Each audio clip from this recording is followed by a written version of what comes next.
Hello everyone, আসসালামু আলাইকুম। কেমন আছেন সবাই? আই হোপ সবাই বেশ ভালো আছেন। আলহামদুলিল্লাহ, আমরাও ভালো আছি। তো কণ্ঠ শুনে আসলে বুঝতেই পেরেছেন প্রচণ্ড ঠান্ডা লেগেছে। তো কেউ যদি বিরক্ত হন তাহলে ক্ষমার দৃষ্টিতে দেখবেন। এই তো সকালে ঘুম থেকে ওঠার পরই তিনজনের জন্যই, মা ছেলেদের জন্য ডিম সিদ্ধ বসিয়ে দিয়েছি, আর এখন তৈরি করব চা।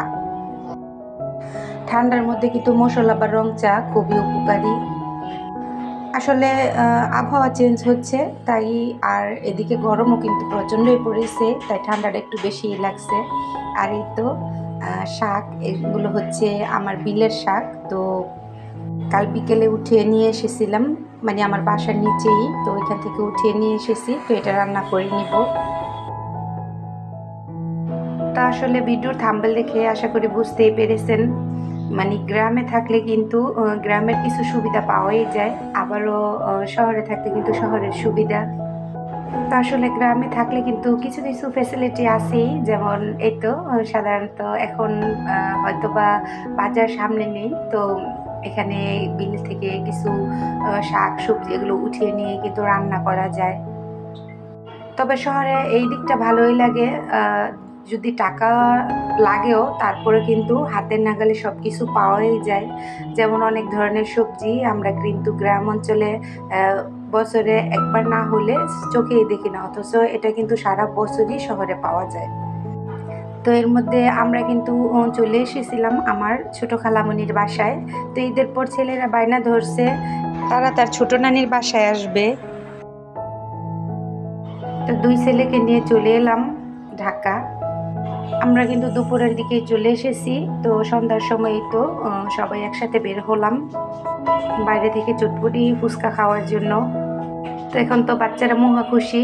যাই হোক, হয়তো বা তারা, জানি না কেন আমার ছোট খালামণির বাসায় তারা এত বেশি আসতে ইচ্ছুক, কারণ তারা কিন্তু সারাদিনও বাসা থেকে, মানে রুম থেকে বের হতে পারে না, তারপরেও তারা এখানেই আসবে। তো তাদেরকে নিয়ে যাচ্ছি বাইরে ঘুরতে, আর এই তো ফুচকা খাওয়ার জন্য। তো এখানে কিন্তু চটপটি ফুচকার দোকান অ্যাভেলেবেল, মানে বাসার পাশে আছে, কিন্তু ওই যে বলে না, যার রুচিতে যেটা চায়, মানে যেটা আমাদের পছন্দ, তো ওইখানে যাচ্ছি। এখানে কিন্তু একটু দূরই হবে রাস্তাটা। তো সবাই চলে যাচ্ছি একসাথে। তো এই তো হচ্ছে গ্রাম আর শহরের তফাৎ। এখানে রাতের বেলা কত মানুষ বের হয়েছে। এটা আসলে কেউ কিন্তু যাতায়াত রাস্তা কমই, এখানে শুধু ঘুরতে আর শপিং করতে এসেছে। আর এই তো খাওয়া দাওয়া বাহিরেই ছিল এই দোকানগুলো। এত এত মানুষ, মানে হাঁটা পুরো অসম্ভব হয়ে যাচ্ছে।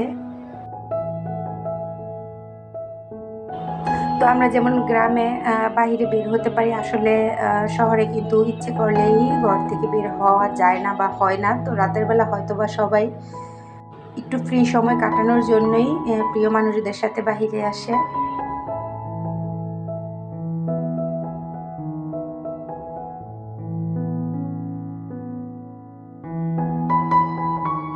তবে এখানে কিন্তু সবথেকে বেশি খাবারের দোকানগুলাই ছিল।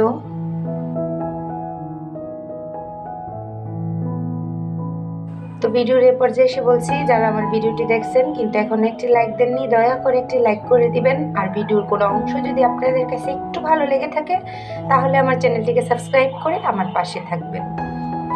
আর যারা অলরেডি এই কাজটি করে দিয়েছেন তাদেরকে জানাই অসংখ্য ধন্যবাদ। তো আরও একটি নতুন ভিডিও দেখার জন্য আপনাদেরকে অগ্রিম আমন্ত্রণ জানিয়ে আজকের ভিডিওটি এখানে শেষ করছি। সবাই ভালো থাকবেন। আল্লাহ হাফেজ।